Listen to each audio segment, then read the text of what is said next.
नमस्कार दोस्तों, स्वागत है आपका स्टॉक गाइडेंस में। तो दोस्तों आज हम बात करने वाले हैं हर्षा इंजीनियर्स के बारे में। जानेंगे शेयर से रिलेटेड काफी कुछ, जैसे कि कंपनी का business overview, business segments, manufacturing facilities, geographical presence, client subsidies और कंपनी के फंडामेंटल पे भी डिस्कस करेंगे। लेकिन वीडियो शुरू करने से पहले अगर आपको इस वीडियो से कुछ भी वैल्यू या नॉलेज मिले तो आप मुझे सपोर्ट करने के लिए वीडियो को लाइक कर सकते हैं और साथ ही अगर आप चैनल पे नए हैं तो चैनल को सब्सक्राइब भी कर दें।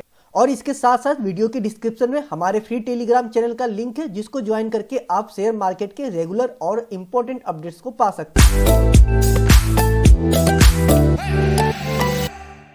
कंपनी 2010 में इनकॉर्पोरेट हुई थी। हर्षा इंजीनियर्स एक लीडिंग इंजीनियरिंग कंपनी है जो कि एशिया के इंडिया एंड चाइना और यूरोप के रोमानिया में लोकेटेड प्रोडक्शन फैसिलिटी के साथ brass, steel and polyamide cages and stepped components का मैन्युफैक्चर करता है।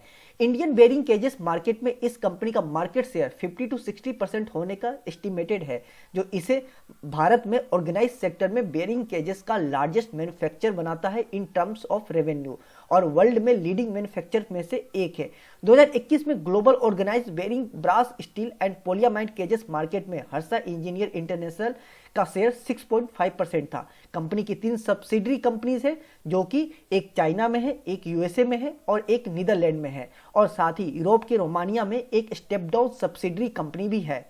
कंपनी की बिजनेस सेगमेंट की बात करें तो कंपनी 2 सेगमेंट में काम करती है। पहला इंजीनियरिंग बिजनेस, जिससे कंपनी को 94% का रेवेन्यू आया था FY22 में। दूसरा सोलर ईपीसी बिजनेस, जिससे कंपनी को 6% का रेवेन्यू आया था FY22 में। कंपनी 20 mm से 2000 mm डायमीटर की बेयरिंग केजेस की वाइड रेंज ऑफर करती है और automotive, railway, aviation and aerospace, construction, mining, agriculture, electrical and electronics और रिन्यूएबल सेक्टर में कस्टमर के लिए 7205 प्लस बेयरिंग केजेस और 295 प्लस अदर प्रोडक्ट्स का मैन्युफैक्चर कर सकते हैं। कंपनी के जियोग्राफिकल प्रेजेंस की बात करें तो कंपनी के कस्टमर्स 5 कॉन्टिनेंट्स में है, जैसे कि north America, Europe, Asia, south America and Africa को कवर करते हुए 25 कंट्रीज में है।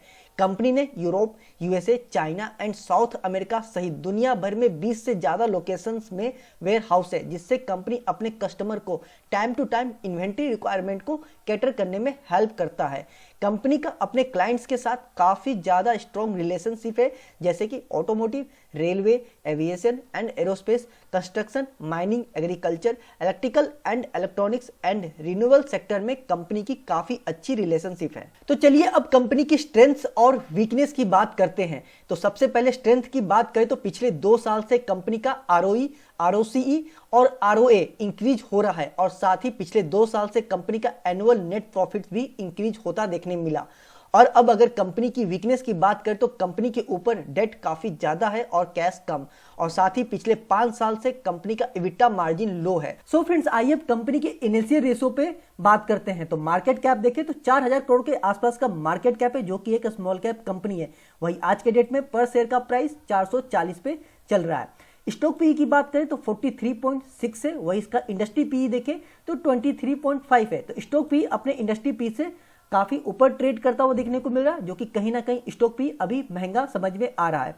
वही प्राइस टू बुक वैल्यू की बात करें, पीवी रेशियो की बात करें तो 6.51 है, 6.5 का बुक वैल्यू है, sorry price to book value है 6.5 का। वही इसका सेक्टर पीवी रेशियो देखें तो वो अभी 3 का है।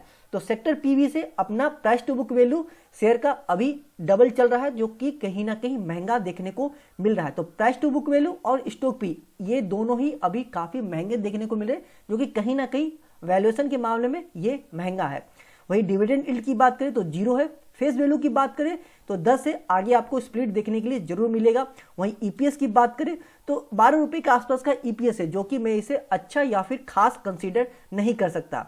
वही कंपनी की ROCE की बात करें तो लगभग 18% का ROCE है, जो कि एक अच्छा ROCE कहा जा सकता है। वही ROE की बात करें तो ये भी आपका 19% के 19.4% का ROE है, जो कि ये भी एक अच्छा ROE कहा जा सकता है या फिर कह सकते हैं। इनफैक्ट अच्छा ही है ROE आपका और ROCE, ये दोनों अच्छा ही यहाँ पे देखने को मिल रहा है।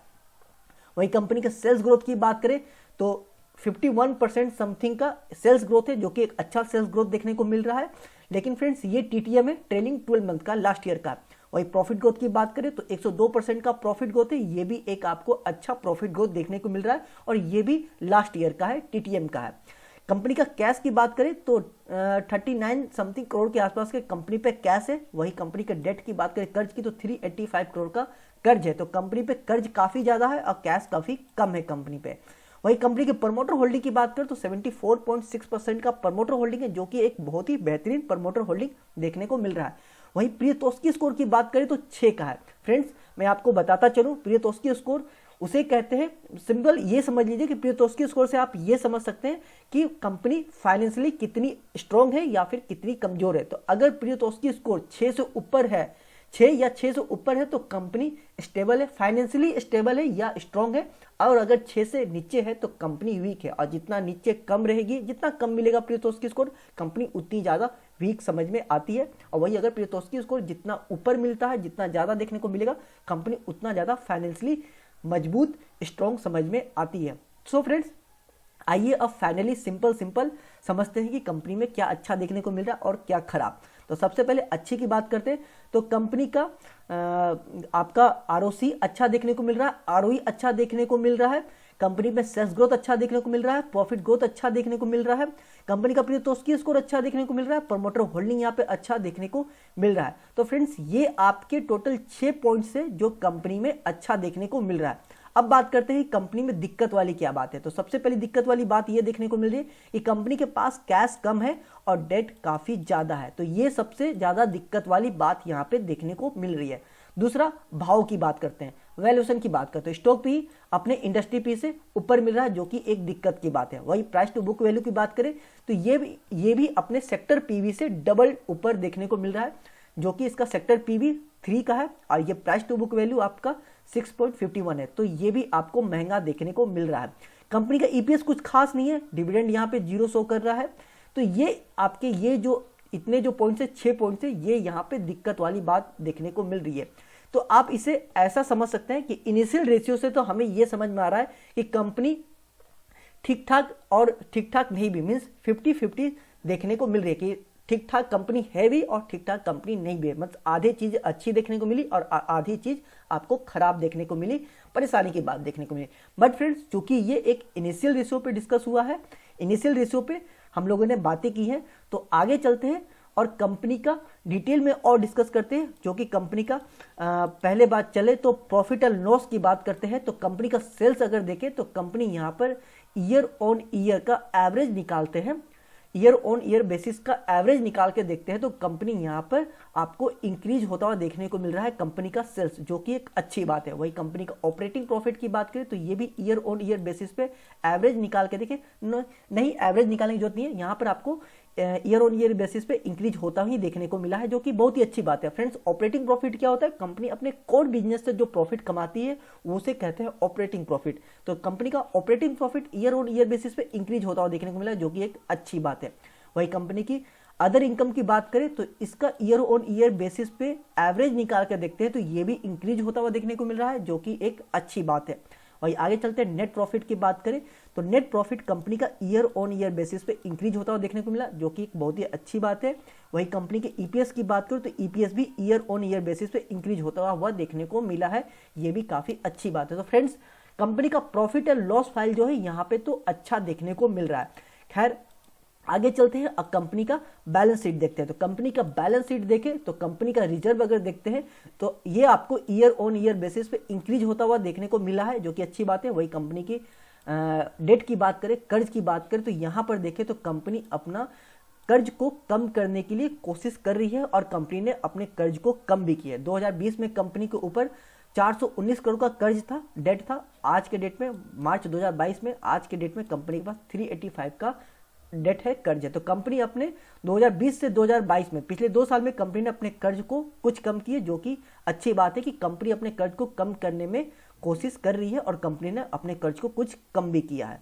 आगे चलते हैं और कंपनी का कैश फ्लो देखते हैं। तो कंपनी का कैश फ्लो देखें तो सबसे पहले ऑपरेटिंग कैश फ्लो देखते हैं। तो ऑपरेटिंग कैश फ्लो देखें तो ये आपको ईयर ऑन ईयर बेसिस पे कम होता हुआ देखने को मिल रहा है। पिछले 3 साल में कंपनी ने 2 साल में कंपनी ने अपने ऑपरेटिंग कैश फ्लो को कम होता हुआ देखने को मिला, जो कि एक परेशानी की बात है। वही कंपनी का नेट कैश फ्लो देखें तो ये भी आपको पिछले 2 साल में कंपनी का नेट कैश फ्लो माइनस में चला गया, कम होते होते माइनस में चला गया, जो कि एक बहुत परेशानी की बात है। फ्रेंड्स जब भी आप किसी कंपनी को फंडामेंटल फाइनेंशियली उसे चेक करते हैं, उसे रिव्यू करते हैं, तो कंपनी का net cash flow, operating cash flow जरूर देखिएगा, ये बहुत ही इंपॉर्टेंट रेशियो होता है। तो कंपनी का नेट कैश फ्लो और ऑपरेटिंग कैश फ्लो दोनों ही यहाँ पे अच्छा खासा कम होता हुआ देखने को मिला है ईयर ऑन ईयर बेसिस पे, और नेट कैश फ्लो तो कंपनी का सीधे माइनस में चला गया है आज के डेट में। तो कंपनी का कैश फ्लो काफी वीक है, जो कि एक परेशानी की बात है। तो फ्रेंड्स, मैं फिर से आपको यही बता रहा हूं कि कंपनी फाइनेंशियली आधी चीजें अच्छी देखने को मिल रही है और आधी चीजें में खराब देखने को मिल रही है। तो कंपनी का फाइनेंशियल जो है वो 50-50 है, और प्रियतोष की स्कोर भी जैसा कि 6 देखने को मिला है, जिससे ये भी समझ में आता है कि कंपनी फाइनेंशियली ठीक ठाक है, बहुत अच्छी नहीं कहेंगे बट बहुत ज्यादा खराब भी नहीं कहेंगे। तो कंपनी का फाइनेंशियली बस ओके कंसीडर किया जा सकता है। सो फ्रेंड्स, ये था एक छोटा सा डिस्कशन, और आपके पर्सनल ओपिनियन में ये कंपनी लॉन्ग टर्म में कैसा परफॉर्म कर सकती है मुझे कमेंट सेक्शन में जरूर कमेंट करें। मिलते हैं अगले वीडियो में, तब तक के लिए आप अपना और अपने पोर्टफोलियो का ख्याल रखिए।